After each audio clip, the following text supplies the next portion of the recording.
ओम शांति। आज मीठे मीठे श्री बाबा ब्रह्मा के तन द्वारा कहते हैं, मीठे मीठे बच्चे, अब तुम निराकार परमपिता परमात्मा की आकर बनी हो ना। तुम्हारे सिवाय मुझे कोई नहीं जानता है।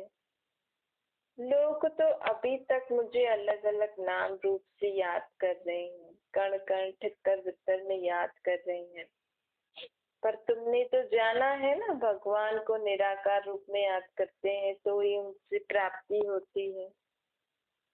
अब निश्चय हुआ है, इस संगम समय पर हम पारलौकिक बाप से मिलन मना रहे हैं। बच्चों को बाप ने अपना परिचय दिया है। अब बच्चों को निश्चय बुद्धि बन सदा इस धुन में रहना है कि मैंने परमात्मा को पहचाना है। परम पिता परमात्मा इस समय ही आकर हमें ज्ञान की मुरली सुनाते हैं। शास्त्रों में भी है कि कृष्ण मधुबन में मुरली बजाते हैं। अब कृष्ण तो सत्युग में मुरली नहीं बजाएंगे ना। ये तो ज्ञान की मुरली की बात है जो बाप भी आकर हमें सुनाते हैं।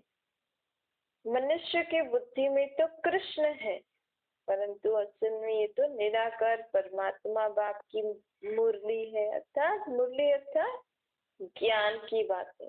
मुरली अर्थात जिससे जिस ज्ञान की बातों से आत्मा मीठी बन जाए।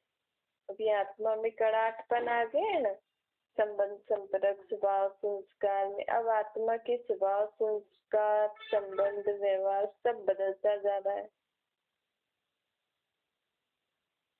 इस समय श्री बाबा आकर ब्रह्मा द्वारा हमें मुरली सुनाते हैं। शिव बाबा मुरली सुनाते हैं किसके तन में आकर? कृष्ण के 84 वाले शरीर में आकर। जिस तन में बाबा आते हैं ना, क्योंकि शिव बाबा को अपना शरीर है नहीं, शिव बाबा को किसी शरीर में आना पड़ता है। लेकिन किस शरीर में आते हैं? जिस शरीर में कृष्ण की आत्मा होती है। लेकिन उस समय कृष्ण का वैसा रूप नहीं होता है। कृष्ण की आत्मा का उस समय वो कृष्ण की आत्मा साधारण मनुष्य तन में होती है। उसी तन में आकर परमात्मा हमें मुरली सुनाते हैं, अर्थात ज्ञान की बातें सुनाते हैं। ये कोई शास्त्रों में ऐसी बातें नहीं है। बाबा कहते हैं, अब शिव बाबा बगैर तो कोई हमें ये ज्ञान की बातें सुना ही नहीं सकता है।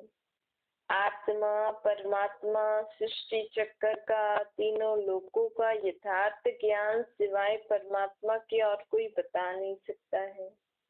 शिव बाबा कहते हैं, बच्चे मुझे याद करो निराकार रूप में तो मैं तुम्हें वर्षा दूंगा। बाबा बच्चों को समझाते हैं, मामिकम याद करो, अब नाम रूप में नहीं बचो। लोग तो भगवान को याद करने के लिए उनको कोई ना कोई साकार में फोटो चाहिए। कितने सारे देवी देवताओं के अलग अलग फोटो बनाते रहते हैं ना, जो आया मन में लगा देते हैं। कभी उनको जानवरों के ऊपर बिठा देते हैं, उनकी सवारी जानवर कर देते हैं। कभी उनको इतने हाथ दे देते हैं, इतने मुंह दे देते हैं, इतने शस्त्र दे देते हैं। जैसा आता है ना वैसे मूर्तियां बनाते रहते हैं अपने मन से। कहते हैं हमें तो देवी ने इस रूप में ही दर्शन दिया, तो वो फोटो बना दिया और उसकी पूजा करने लग जाते हैं। एक ने की, फिर दूसरा तीसरा, ऐसे फिर कहाँ किसने क्या निकाला, किसको क्या दिखा, कुछ पता थोड़ी होता है। बस एक की भावना बैठी तो दूसरा तीसरा उसमें लग जाता है। फिर ऐसे ऐसे वो बात दुनिया तक फोटो पहुंच जाता है। फिर सब पूछने लग जाते हैं, अरे कहाँ से आया ये फोटो, ये देवी की ऐसी सवारी तो है नहीं, कहाँ से आई? बस है, दिख गया, किसी ने बनाया है तो होगा ही सही। ऐसे ऐसे करके ना दुनिया में भक्ति की सामग्री बहुत हो गई।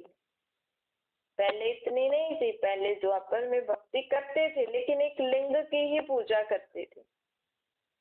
फिर चलो लक्ष्मी नारायण राधे कृष्ण की पूजा करी, राम सीता की पूजा करी, फिर भी ठीक है। लेकिन अब तो कितने प्रकार के देवी देवताओं की मूर्तियां बनाकर फिर उनके साथ जानवरों को भी बिठा देते हैं, पशु पक्षियों को भी बिठा देते हैं। तो इससे क्या हो गया है, हमारी बुद्धि बहुत भटक गई है। हम भगवान के यथार्थ नाम रूप से दूर हो गए ना। कोई आपकी फोटो, आप जो साधारण रूप में हो, उसमें कोई कुछ कुछ कुछ कुछ डाल दे और पब्लिसिटी कर दे, बहुत तरीके के आपकी फोटो निकाल दे, बहुत पब्लिसिटी कर ले, और आपका ओरिजिनल फोटो किसी के पास है नहीं। लेकिन आप ही के जो और फोटो है उनकी पब्लिसिटी हो गई, तो लोग आपको पहचानेंगे। वो तो सोचेंगे ना, हमें तो यही फोटो मिला है आपका, आप ऐसे हो क्या। तो लोग, हाँ, उनकी बुद्धि में तो आपकी वो छवि बैठ जाएगी ना।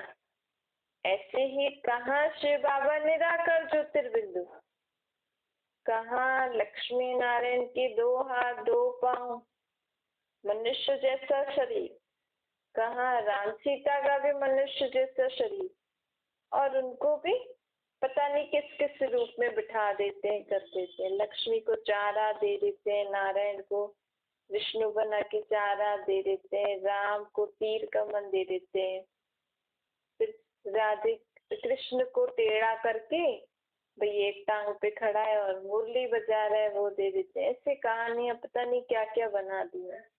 ये सब मनुष्य की रचना है। ये भक्ति मार्ग में जो भी शास्त्र ग्रंथ या जो भी मूर्तियां हम आजकल देखते हैं अलग अलग तरीके के, ये किसकी रचना है? मनुष्य ने ही रच रही है ना। क्योंकि मनुष्य की बुद्धि ऐसी हो गई है। अब लक्ष्मी को उल्लू उसकी सवारी दिखा दी। इस समय मनुष्य आत्मा खुद उल्लू उल्टे काम कर रहा है, तो उसको भी उल्लू जैसी सवारी दे दी। अब बाबा हमें ये सारी चीजें क्यों बता रहे हैं? बाबा कहते बच्चे जरा बुद्धि से काम लो, कि तुम्हारी बुद्धि कहाँ कहाँ भटक गई है।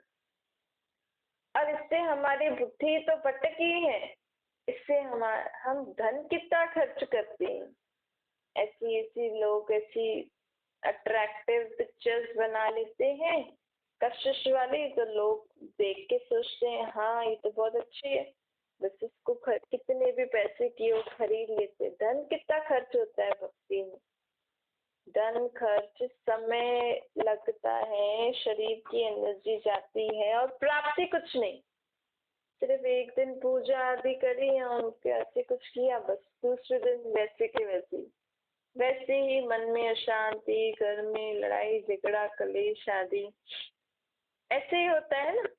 एक दिन के लिए लोग करते हैं इतना खर्चा, लेकिन बाबा हमें कहते हैं ये सब तुम करते हो बस वो 2-3 घंटे खुशी के लिए, लेकिन उससे प्राप्ति क्या हो रही है ये तो सोचो।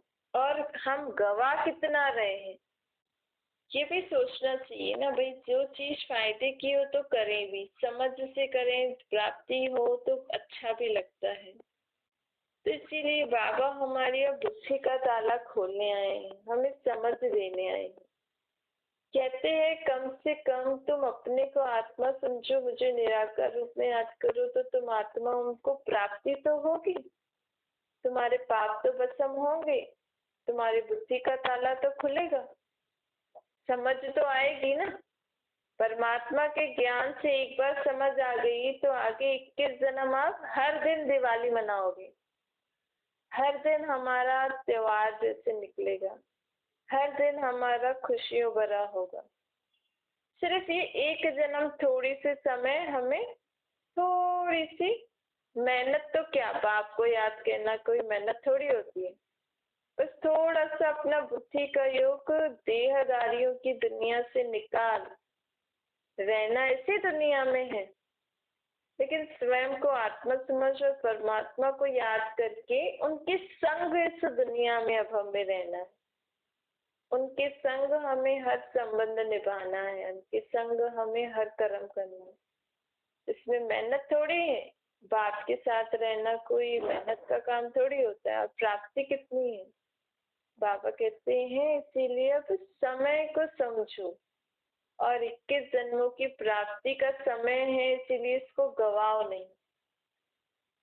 अब जितना जितना हम बाप को याद करेंगे, बाप के ज्ञान को सिमरन करके अपनी बुद्धि का ताला खोलेंगे, बाप से वर्षा लेते रहेंगे, उतना उतना हमारे आगे के जीवन में प्राप्ति ही प्राप्ति है।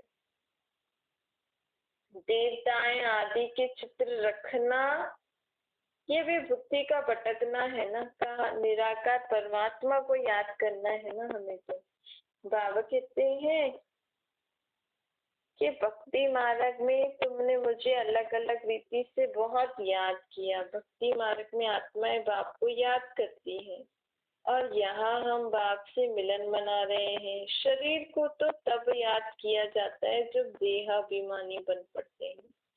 आत्मा इस समय पतित दुखी हो गई है। आत्मा कहती है मैं सतयुग में महाराजा थी, अब रंक बन गई हूँ, अब फिर से महाराजा बनने के लिए पढ़ाई कर रही हूँ। तुमको अब स्मृति आई कि हम असल में आत्माएं किसके बच्चे हैं, परमात्मा के। अब हमें बाप से वर्षा लेना है। बाप कहते हैं बच्चे तुमने मुझे जाना, तुमने मुझे पहचाना, तुम मेरे से मिल रहे हो, तो तब तुम्हारा फर्ज है सभी आत्माओं को मेरा परिचय देना। न जवान आत्मा को अब बाबा ने एक धंधा दे दिया है। भला आप दुनिया में आपके शरीर निर्वाह तो कुछ भी कर रहे हो सारा दिन, लेकिन अब हमें बाबा ने एक नया धंधा भी दिया है। जो भी आत्मा हमें मिलती है ना, अगर हमें मुख से नहीं उनको समझा सकते तो हमें मन में संकल्प करना चाहिए, ये आत्मा भी अपने बाप को पहचान ले। जैसा अब ऐसा शुभ कार्य, इस जैसा शुभ कार्य कोई होता नहीं। अब ये शुभ कार्य करना है, चाहे मुख से नहीं कर सकते हो तो मन से विचार करो कि विश्व की सर्व आत्माएं बाप से मिलन मना रही हैं। शरीर पर तो भरोसा नहीं है, न जवान पर है न बूढ़े पर। आजकल तो समय किसी का भी आ जाता है, इसीलिए जो कुछ अच्छा काम करना है ना वो अभी कर लो। आजकल करते करते लोगों को काल खा जाता है, तब समय आ जाता है। बाबा कहते हैं मैंने इतनी बड़ी हॉस्पिटल कम यूनिवर्सिटी खोली है, इससे हेल्थ वेल्थ हैप्पीनेस मिलती है। हेल्थ वेल्थ है तो हैप्पीनेस है ही। जहाँ पे अगर हेल्थ अच्छी होती है, शरीर अच्छा होता है, तो हैप्पीनेस होती ही है ना। हेल्थ अच्छी होती है, धन अच्छा होता है तो खुशी आपकी ही होती है। निरोगी काया है, धन है तो मनुष्य सुखी है। बाबा कहते हैं ये सब तुम्हारी मनोकामना में पूर्ण करने आया हूँ, लेकिन कब होगी ये मनोकामना पूर्ण? सत्युग में। अभी तो हमें साधारण रहना है ना, अभी ज्यादा धन का लोभ नहीं करना है। शरीर तो है ही विकारी पतित तत्वों का बना हुआ, तो जैसा भी है उसको चलाओ। बाबा कहते हैं कलयुग के फ्रूट खाकर शरीर को चलाते चलो। कलयुग की फ्रूट कौन सा होता है? दवाइयाँ। इस समय दवाइयों से जल्दी असर होता है ना, तो इसको बाबा कहते हैं कलयुगी फ्रूट। थोड़ा बहुत होता है शरीर में, कलयुगी फ्रूट खाओ, दवाई खाओ और शरीर को चलाओ। बाकी धन अभी तो साधारण रहना है, और परमात्मा के साथ रहेंगे तो अतीन्द्रिय सुख तो हमारे पास अभी है ही सही। अभी जितना हम आत्माएं परमात्मा के साथ सुख का अनुभव कर सकती हैं, उतना हम सत्य त्रेता में भी नहीं करेंगे, क्योंकि यहाँ डायरेक्ट हम परमात्मा के संग में। बाप कहते हैं अब तुम्हें, तुम्हारे लिए मैं स्वर्ग की स्थापना कर रहा हूँ। मैं हूँ स्वर्ग का रचयिता, तो जरूर स्वर्ग स्थापन करूंगा ना। भारत में आके ही नर्क को स्वर्ग बनाता हूँ। बाबा और किसी भी देश में नहीं आते हैं। बाबा कहते हैं भारत भूमि ही मेरा अवतरण भूमि है। भगवान को ढूंढने के लिए लोग मंदिरों में जाते हैं, आर्य समाजी लोग तो देवताओं को मानते ही नहीं है, इसलिए समझते हैं ये चित्र आदि जो बनवाए हैं ये सब, वो लोग इन पे विश्वास नहीं करते हैं। बाबा का फरमान है जल्दी से मुझे याद करो और वर्षे के हकदार बनो। बाबा कहते हैं मेरा फरमान है तुम बच्चों को जल्दी जल्दी मुझे याद करो और पूरे वर्षे के हकदार बनो। बाप रूहानी सर्जन भी है, हम उनके बच्चे हैं, तो हमारा बाप सर्जन है तो हमें भी तो बाबा ये सब सिखाते हैं ना, तो हम भी सर्जन ठहरे। तुम अब आत्माओं को ज्ञान का इंजेक्शन लगाते हैं। सर्जन के पास इंजेक्शन दवाइयां होती है ना, अब हमारे पास कौन सा इंजेक्शन है? ज्ञान का। हमें बाबा ने सर्जन बनाया है, हमारे पास ज्ञान का इंजेक्शन है। अच्छी रीति ये ज्ञान का इंजेक्शन सबको लगाना है। मन मना भव, अर्थात स्वयं को आत्मा समझो और मुझे याद करो। ये है बड़े से बड़ा इंजेक्शन। सबसे ताकतवर इंजेक्शन कौन सा है? मन मना भव, अर्थात अपने को आत्मा समझो और बाप को याद करो। इस इंजेक्शन से हमारे सब दुख दूर हो जाएंगे, हम आत्माएं पावन बन जाएंगे। योग से हम आत्माएं पुण्य आत्मा बन जाते हैं। यह एक दवाई है, इंजेक्शन भी है तो दवाई भी है। बच्चा जन्मता है, बाप की गोद में जाता है, बच्चे का हकदार बन जाता है। अभी तुमको पता है कि बेहद का बाप हमें वर्षा देने आए हैं। याद में ही अनेक प्रकार के विघ्न पड़ते हैं ना, याद बहुत पक्की होनी चाहिए। बाबा कहते हैं अब तुम्हें जैसे मैं रोज रोज ज्ञान का इंजेक्शन लगाता हूँ ना, अब तुम्हें औरों का भी लगाना है, जिससे हम आत्माएं हेल्दी बन जाएंगे। अब बाप कहते हैं मनुष्य बच्चों को, औरों को ये ज्ञान सुनाने का शौक होना चाहिए। कुटुंब आदि के जाल को मकड़ी का जाल कहते हैं। आजकल कितने सारे संबंधी हो गए ना, पहले तो थोड़े थे, आजकल बहुत हो गए हैं। तो बाबा कहते हैं संबंधियों से सुख भी है तो एक उनसे एक जाल के रूप में फंस भी जाते हैं कभी कभी। तो बाबा कहते हैं इस समय के कुटुंब मतलब परिवार जो होते हैं ये जाल की मकड़ी के जैसे हैं। तो हमें बाबा तो हमें कहते हैं सबसे तोड़ निभाना है, सबको आत्मिक स्वरूप में देख के चलना ही है। क्योंकि कई बार थक जाते हैं ना, रिश्ते भी निभाते निभाते, संबंधों से भी संबंध निभाते निभाते आजकल लोग थक जाते हैं।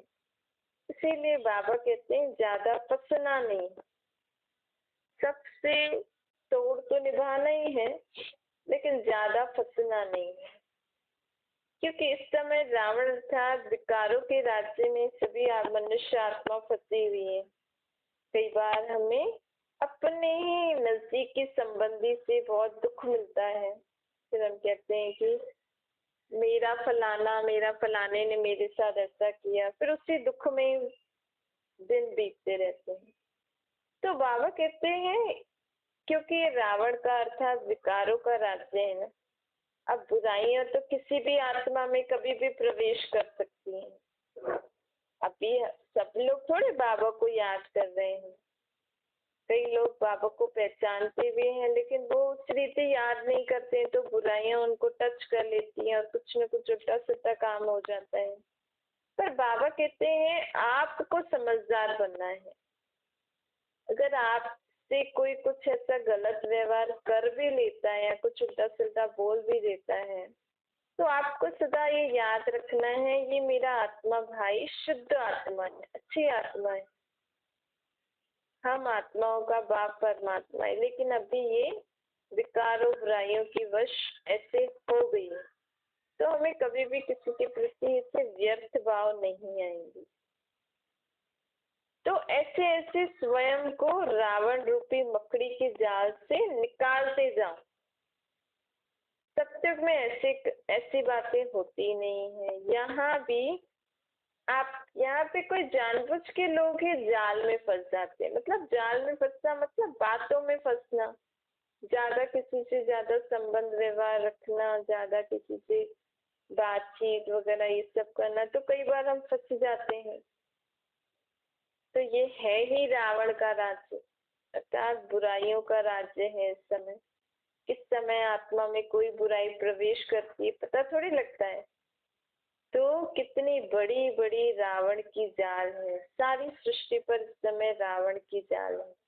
इस समय सभी शोक वाटिका में बैठे हैं, इस रावण की जाल में सब साधु संत भी फंसे हुए हैं आजकल। पहले तो फिर भी साधु संत तपस्या आदि में लगे रहते थे, आज तो वो भी इस दुनिया की रावण की जाल में फंस गए हैं ना।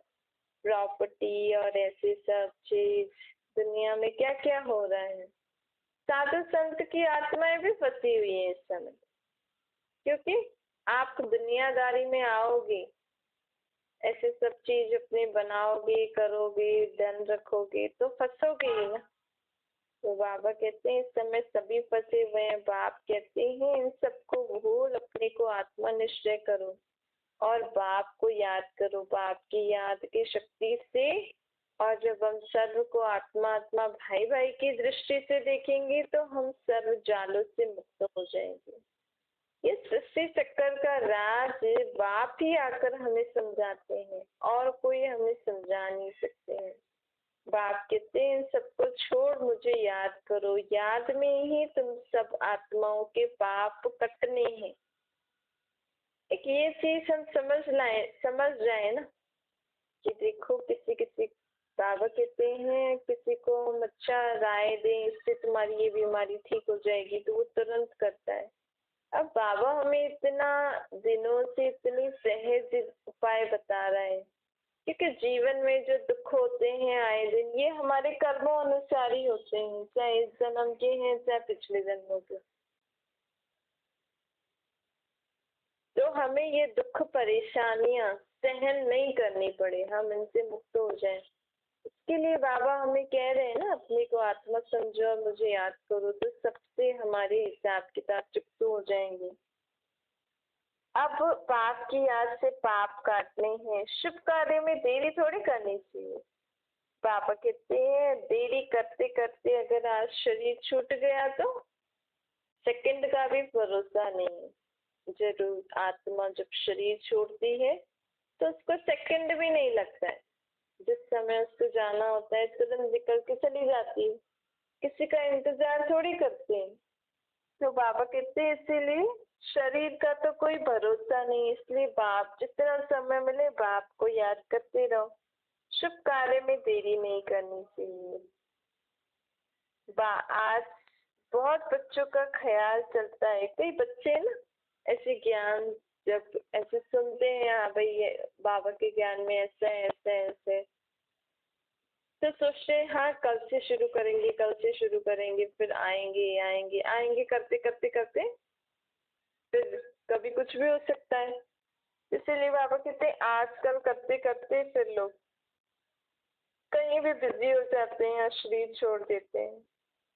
इसलिए जब समझ में आ रहा है ये बाबा का कार्य है, बाबा समझ में आ रहा है ये मुझ आत्मा का बाप है, तो इस शुभ कार्य में देरी नहीं करनी चाहिए। अब तुम्हें अपने लौकिक संबंधियों का भी कल्याण करना है। देखो बाबा कहते हैं वो एक जाल तो है, लेकिन वो कलयुग के हिसाब से आजकल संबंधी भी एक जाल मुआफिक लगते हैं, बहुत सारे हो जाते हैं। लेकिन हमें भी उनको उस रीति देखना है कि अब मुझे इन आत्माओं का भी कल्याण करना है। तो जो हमें बाबा कहते हैं तुम सर्विस करो, सबको बताओ, हमारे ही परिवार वाले कितने सारे जने होते हैं, अगर हम सबको भी बाप का परिचय युक्ति से बताते जाएं, बाबा का ज्ञान, तो भी तो कितने जनों को बाबा का परिचय मिलता जाएगा ना। अब कलयुग की जाल में ना फंसो, अर्थात कलयुग की जो बातें हैं टूट ये जो भी होता है इन बातों में ना फंस के आप सबको बाबा का ज्ञान देकर बाबा से जोड़ते जाओ। अब बाकी देहिक संबंधों से ममत्व मिटाओ, सबसे आत्मिक संबंध जोड़ो, तो उनके कल्याण के लिए हमें विचार भी आएगा। बाबा कहते हैं तुम बच्चे को मुझे अपना बच्चों को मुझे वर्षा देना है ना, तो बाबा इसके जन्मों के लिए मैं तुम्हें वर्षा दे रहा हूँ। तो बच्चों को बहुत अच्छी रीति से पढ़ाई करनी चाहिए। बाप कहते हैं लौकिक बच्चे तो तुम्हारी क्या सेवा करते हैं, अगर तुम मुझे अपना बच्चा भी बनाओगे, क्योंकि परमात्मा से हमें सर्व संबंध जोड़ना होता है ना। अगर हम अपने परमात्मा को अपना बच्चा बनाया तो हमें बहुत प्राप्ति होगी। इसीलिए हमें बाबा को अपना बच्चा बना लेना चाहिए। बाबा बच्चा माना वर्षे का हकदार। एक बार परमात्मा को अपना बच्चा बना दिया मतलब तन मन धन सब बाबा का हो गया, बच्चे का हो जाता है ना। बच्चा जन्मा मतलब माँ बाप उनकी सेवा में लग जाते हैं, शरीर का भी ख्याल नहीं रखता है, ऐसे लगता है तन मन धन सब बच्चे का हो जाता है ना। तन से उसकी सेवा करते रहते हैं, मन में भी उसी के बारे में सोचते रहते हैं, अब इसको क्या कराना है क्या कराना है। धन जो होता है वो भी बच्चे की परवरिश में लगा रहता है, तो तन मन धन भगवान की जगह बच्चे का हो जाता है। तो अब क्यों ना हम शिव बाबा को अपना बच्चा बना लें। शिव बाबा को अपना बच्चा बनाएंगे तो ऑटोमेटिकली बार बार शिव बालक की याद आएगी, तो हमारा मन भी किस में लगा रहेगा, शिव बाबा में। बाप कहते हैं अब तुमने 84 जन्म पूरे किए ना, अब फिर से नया चक्कर शुरू होने वाला है, इसलिए मैं तुम्हें अब फिर से ये ज्ञान देने आया हूँ। अच्छा मीठी मीठी स्किलेते बच्चों प्रति माता पिता बाप दादा का याद प्यार और गुड मॉर्निंग रूहानी बाप की सभी रूहानी बच्चों को नमस्ते। हमारी भी रूहानी माता पिता बाप दादा को याद प्यार गुड मॉर्निंग और नमस्ते। वरदान है संपर्क संबंध में आते सदा संतुष्ट रहने और करने वाले गुप्त पुरुषार्थी बनो। संगम युग का ये जो संगम युग चल रहा है ना, ये संतुष्टता का युग है। अगर इस समय हम संतुष्ट नहीं रहेंगे तो कब रहेंगे। इसीलिए हमें न स्वयं में किसी प्रकार की खिटपिट हो हमारे जीवन में, न दूसरों के साथ जब हम संपर्क में आते हैं तो खिटपिट हो। अब हमें किसी भी खिटपिट में नहीं फंसना है, ये सदा ध्यान में रखना है। तो बाबा जो रावण की जाल बोल रहे थे ना, वो ये है, हमें किसी के खिटपिट में नहीं फंसना है। माला बनती ही तब है जब दाना दाने से मिले, संपर्क में आए। संबंध संपर्क में सदा संतुष्ट रहना, संतुष्ट करना, तब माला के मणके बनेंगे। माला बनती है जब मोती को हम ज्वाइन करते हैं ना, तो सब मोती एक जैसे होने चाहिए ना, या चलो साइज एक जैसी, या कभी कलर एक जैसा, या कभी कुछ सिमिलर की ही माला बनती। अगर डिफरेंट डिफरेंट कलर की हो लेकिन साइज तो सेम रहती है ना, कई बार फिर ऐसा होता है थोड़ी सी साइज वाले एक जगह, फिर उससे बड़े बड़े बड़े, लेकिन थोड़ा सा भी सिमिलैरिटी तो रहती है। तो माला कब बनती है, जब संबंध संपर्क में जो आने वाले दाने हैं, जो आत्माएं हैं, वो हमसे और स्वयं से संतुष्ट हो। तो परिवार का अर्थ ही है सदा संतुष्ट रहना, संतुष्ट करना।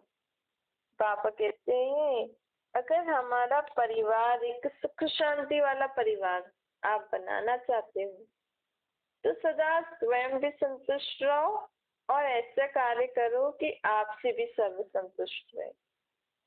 स्लोगन है पुराने स्वभाव संस्कार की वंश का भी त्याग करने वाले सर्वंश त्यागी बनो। हम कहते हैं ना हमने ये त्याग किया, हमने ये त्याग किया, इसके लिए मैंने ये छोड़ा, ये छोड़ा, परंतु बाबा कहते हैं इसको त्याग नहीं कहते हैं। त्याग मतलब होता है अपने पुराने स्वभाव संस्कारों के वंश का भी त्याग कर दो। मतलब हम कहते हैं ना मेरा ये नेचर है, मेरा ये स्वभाव है, कभी कभी ऐसी बातें होती हैं तो लोग सोचते हैं कि नहीं इसका ये नेचर है, क्योंकि उस समय जरूरत होती है। अगर हमारा कोई ऐसा नेचर हो और कोई वो विघ्न रूप बन रहा हो किसी कार्य में, तो उसको भी हमें त्यागना चाहिए, तभी हम सर्वंश त्यागी कहलाएंगे।